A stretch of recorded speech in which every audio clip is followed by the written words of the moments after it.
Mangalagauri madam ಹತ್ರ ಹೋಗ್ಬಿಡ್ತೀನಿ. ಎಷ್ಟೋ ಜನ ತಾಯಿಯಂದಿರಿಗೆ ತಾವು ತಾಯಿ ಆಗೋದಕ್ಕೆ ಸಾಧ್ಯ ಆಗ್ತಾ ಇಲ್ಲ, ಆ ನೋವು ಇದೆಯಲ್ಲ ಮೇಡಮ್, ಅದು ಸಮಾಜದಲ್ಲಿ ಅದನ್ನು ಫೇಸ್ ಮಾಡೋದಕ್ಕೆ ಒಂದು ಗಟ್ಟಿತನ ಬೇಕು ಅಂತಾರೆ. ಹೆಂಗಾದ್ರೂ ಮಾಡಿ ಒಂದು ಮಗು ಪಡಿಬೇಕಪ್ಪ, ಒಂದು ಮಗು ಇರಲೇಬೇಕು ಅಂತ ಆ ಒಂದು ಬೇಡಿಕೆ ಅಂತೂ ಎಲ್ಲ ತಾಯಂದ್ರಿಗೂ ಎಲ್ಲ ಹೆಣ್ಣು ಮಕ್ಕಳಿಗೂ ಕೂಡ ಇದ್ದೇ ಇರುತ್ತೆ. ತಮಗಾಗದೇ ಇದ್ರೆ ಅಟ್ಲೀಸ್ಟ್ ಇದೊಂದು ಆಪ್ಷನ್ ಆಗಿತ್ತು, ಬಾಡಿಗೆ ತಾಯಿ ಮೂಲಕ ಮಗು ಪಡೆದುಕೊಳ್ಬಹುದು ಅಂತ. ಬಟ್ ಇಲ್ಲೂ ಕೂಡ ಒಂದಷ್ಟು ನಿಯಮಗಳು ಅಡ್ಡಿ ಆಗ್ತಾ ಇದೆ ಬಹುತೇಕ ಹೆಣ್ಣು ಮಕ್ಕಳಿಗೆ ಅಂತ. ಅದ್ರ ಬಗ್ಗೆ ತಮ್ಮ ಅಭಿಪ್ರಾಯ ಏನು? ಅದೇ ಇವಾಗ ಮೇಡಮ್ ಹೇಳಿದ್ರಲ್ಲ, 50 ವರ್ಷ ಅನ್ನೋದು ಕಾನೂನು ಸೆಟ್ ಮಾಡಿರೋ ಲಿಮಿಟ್. ಯಾಕೆ ಈ ಲಿಮಿಟ್ ಸೆಟ್ ಮಾಡಿದೆ? ಇವಾಗ ಎಷ್ಟೊಂದ್ ಜನಕ್ಕೆ ಆಸೆ ಇರುತ್ತೆ, ಅವ್ರ ಡಿಸೈರ್ಸ್ ತಾಯಿ ಆಗ್ಬೇಕು ಅನ್ನೋದು ಒಂದು ಹೆಣ್ಣು ಮಗಳಿಗೆ ಇರುವಂತದ್ದು, ಅದು ಸಹಜ, ಸಹಜವಾದ ಡಿಸೈರ್ಸ್. ಬಟ್ ಅದನ್ನ ನಾವು ಸೊಸೈಟಲ್ ಎಕ್ಸ್ಪೆಕ್ಟೇಷನ್ಸ್ ಇಂದ ಅವರು ಆ ತರ ಪ್ರೆಷರ್ಗೆ ಬಂದಿರ್ತಾರೆ. ಈಗ ಒಂದ್ ಸೊಸೈಟಿಯಲ್ಲಿ ಎಕ್ಸ್ಪೆಕ್ಟೇಷನ್ ಇರುತ್ತೆ, ಹೆಣ್ಣಂದ್ರೆ ಅವಳು ತಾಯಿ ಆಗ್ಬೇಕು ಅಂತ ಕೇಳ್ತಾರೆ, ಮಕ್ಕಳಾಗಿಲ್ವಾ ನಿಮ್ಗಿನ್ನು ಮಗು ಇಲ್ವಾ ಅಂತ. ಆ ಒಂದು ಸೊಸೈಟಲ್ ಪ್ರೆಷರ್ ಇಂದ ಕೂಡ ಅವರು ತಾಯಿ ಆಗ್ಬೇಕು ಅಂತ ಆಸೆ ಪಡ್ತಾರೆ. ಕೆಲವರು ವೈಯಕ್ತಿಕವಾಗಿ ತಮಗೆ ಅನ್ಸಿ ಆಗ್ಬೇಕು ಅಂತ ಆಸೆ ಪಡ್ತಾರೆ. ಈಗ ನೀವು ಹೇಳಿರೋ ಕೇಸಲ್ಲಿ ಏನಂದ್ರೆ ಆಲ್ರೆಡಿ ಅವ್ರ ತಾಯಿ ಆಗಿದ್ದವರು, ಸೊ ಹೊಸದಾಗಿ ತಾಯಿ ಆಗ್ತಿರೋರಲ್ಲ, ಅವ್ರು ಆಲ್ರೆಡಿ ತಾಯ್ತನವನ್ನ ಅನುಭವಿಸಿದ್ದಾರೆ. ಬಟ್ ಅವ್ರಿಗೇನಂದ್ರೆ ಅವ್ರ ಇದು ನಾವು ವಿಷಾದಿಸಬೇಕಾದಂತ ವಿಷಯ, ಅವ್ರ ಮಗ ತೀರ್ಕೊಂಡಿರೋದು. ಬಟ್ ಡಿಸೈರ್ಸ್ನ ನಾವು ಬ್ಯಾಲೆನ್ಸ್ ಮಾಡಬೇಕಾಗತ್ತೆ.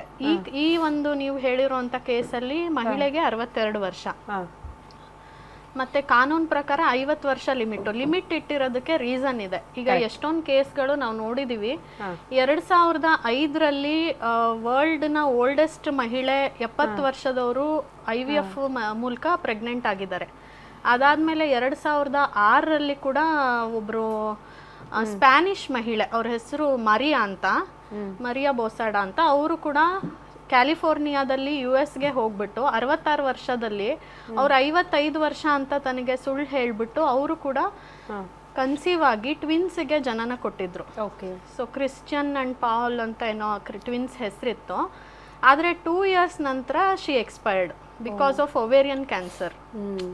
ಸೊ ಇದು ಫ್ಯಾಕ್ಟ್ಸ್ ನಾನು ಹೇಳ್ತಿರೋದು, ಎಲ್ಲರಿಗೂ ಆಗುತ್ತೆ ಅಂತ ಹೇಳಕ್ಕಾಗಲ್ಲ. ಮಗು ಅನಾಥ ಆಗ್ಬಿಡುತ್ತೆ ಅಂತ. ಮಗು ಅನಾಥ ಆಯ್ತು ಆ ಕೇಸಲ್ಲಿ.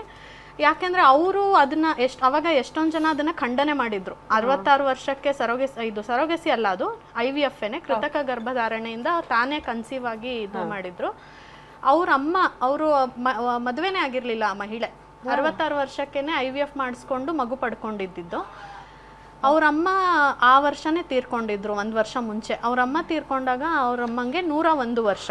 ಸೊ ಅದೇ ಆರ್ಗ್ಯುಮೆಂಟ್ ಅಲ್ಲಿ ಆ ಮಹಿಳೆ ತಾನು ಕೂಡ ತುಂಬಾ ವರ್ಷ ಜೀವಿಸ್ತೀನಿ ಅನ್ನೋ ವಾದದಲ್ಲಿ ತಾನು ಮಾಡಿದ್ದೆ ಸರಿ ಅಂತ ಹೇಳ್ತಿದ್ರು. ಆಮೇಲೆ ಅವ್ರು ಹೋದ್ಮೇಲೆ ಅದು ದೊಡ್ಡ ನ್ಯೂಸ್ ಆಯ್ತು. ಸೊ ಇದೇ ತರ ಕೇಸ್ಗಳು ಕೂಡ ಇದೆ. ಅಂದ್ರೆ ಪಡೆದುಕೊಳ್ಳೋದು ತಪ್ಪಲ್ಲ, ಆದ್ರೆ ಮಗುವಿನ ಭವಿಷ್ಯ ರೂಪಿಸುವಲ್ಲಿ ಒಂದಷ್ಟು ಸಮಸ್ಯೆಗಳ ಎದುರಾಗುತ್ತೆ, ಅದನ್ನ ಕೂಡ ಅರ್ಥ ಮಾಡ್ಕೊಳ್ಬೇಕು ಅಂತ ಒಂದು ಸ್ಟೋರಿ ಎಕ್ಸಾಂಪಲ್ ಕೊಟ್ಟರು ಅವರು, ಏನಾಗಬಹುದು ಮಕ್ಕಳ ಭವಿಷ್ಯ ಅಂತ. ಓಕೆ, ಮತ್ತೊಬ್ರು ಅತಿಥಿ ಕೂಡ ನಮ್ಮ ಜೊತೆಗೆ ಜಾಯಿನ್ ಆಗಿದ್ದಾರೆ. ವಕೀಲರು ಆದಂತಹ ಅಕ್ಷಯ್ ಶ್ರೀನಿವಾಸ್ ಅವರಿದ್ದಾರೆ. ಸರ್ ನಮಸ್ತೆ, ಕಾರ್ಯಕ್ರಮಕ್ಕೆ ಆತ್ಮೀಯ ಸ್ವಾಗತ. ಒಂದು ಕಾಯ್ದೆ, ಒಂದು ಕಾನೂನು ಅಂತ ಇದ್ದಾಗ ಅದನ್ನ ಪಾಲನೆ ಮಾಡಲೇಬೇಕು. ನಾವು ಈ ನೆಲದಲ್ಲಿ ವಾಸ ಮಾಡ್ತಿದ್ದೀವಿ ಅಂದ್ರೆ, ಆದ್ರೆ ಮಾನವೀಯತೆ ಕೂಡ ಬಹಳ ಇಂಪಾರ್ಟೆಂಟ್ ಆಗುತ್ತೆ ಅಂತ ನಿನ್ನೆ ನ್ಯಾಯಾಧೀಶರು ಹೇಳಿದಾಗ ಬಹಳ ಆಶ್ಚರ್ಯ ಅಂತ ಅನಿಸ್ತು. ನೋಡಿ, ನಾವು ಮಾನವೀಯತೆನ ಮರೆತು ಬಿಡ್ತೀವಿ ಕೆಲವರು ಅಂತ ಹೇಳ್ತೀವಿ, ಬಟ್ ಕೋರ್ಟ್ ಅದನ್ನ ಗಮನದಲ್ಲಿ ಇಟ್ಕೊಂಡಿದೆ ಅಂತ. ಅದ್ರ ಬಗ್ಗೆ ಒಂದು ಬ್ರೀಫ್ ಮಾಡಿ ಸರ್, ಏನಾಯ್ತು ಅಂತ. ನೋಡಿ, ಸೆರೋಗೇಸಿ ಲಾ ಏನಿದೆ, it is a beneficial legislation ಅಂತ ನಾವು ಹೇಳ್ತೀವಿ. ಅಂದ್ರೆ ಫಾರ್ ಎಕ್ಸಾಂಪಲ್, ಒಂದು ಪಾರ್ಟ್ ಆಫ್ ದ ಕಮ್ಯುನಿಟಿಗೆ ದ್ಯಾಟ್ ಶುಡ್ ಬಿ ಬೆನಿಫಿಟಿಂಗ್ ಅನ್ನೋದು ಒಂದು ಆಸ್ಪೆಕ್ಟ್.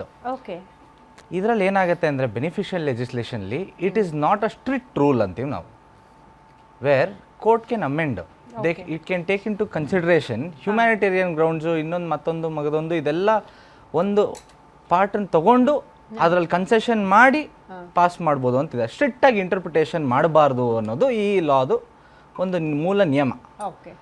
ಸೊ ಸರ್ಟನ್ ಆಸ್ಪೆಕ್ಟ್ಸ್, ಇವಾಗ ನೀವೇನು ಹೇಳ್ತಾ ಇದ್ರಿ, 50 ವರ್ಷ ಆದಮೇಲೆ ಕೊಡಬಾರ್ದು, ರೂಲ್ ಇದೆ, ಮಾಡಬಾರ್ದು.